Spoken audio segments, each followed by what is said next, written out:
Good morning, this is Alan Buchanan, and I provide location advice to owners and occupants of industrial buildings in Southern California. And welcome to another edition of Tuesday Traffic Tips. You know, when I was a young man, my maternal grandmother taught me a very valuable lesson, and what that lesson was is if you're 10 minutes early, you're on time. If you're on time, you're late. And if you're late, you're fired. And I have taken this into my real estate career. Now, I'm not perfect by any means, but boy, I sure strive to be. When I am approaching the time when I'm supposed to be to a meeting, I start to sweat if I think I'm going to be even a minute late.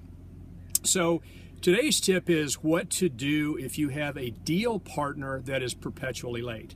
Now, if you're the senior member of the team, that answer is pretty obvious. You probably need to part ways, or you need to have a conversation, or you need to cease doing business with that person in the future. But what happens if you're the junior member of the team and your senior is perpetually late to meetings?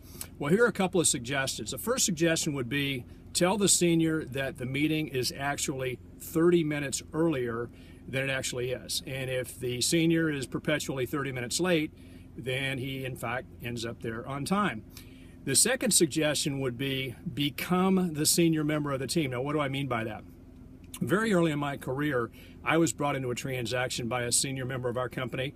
As a matter of fact, his name is on our front door. And Bill, if you're watching this, I love you dearly. But Bill had a tendency to be perpetually late. A lot of tugs on his time, and he could never seem to make it to this meeting with me on time. So what I did is I became the senior member. I became the Bill of the transaction team. I was up to date on market trends, I was up to date on activity with the listing, etc. So that if Bill happened to be late, I was prepared to talk to the owner, and that actually solved the solution. So this is part one in a series of 3 parts about how to deal with the old adage of being late. I hope this helps. Have a wonderful, wonderful week. Tuesday Traffic Tips, Alan Buchanan saying see you next week, y'all.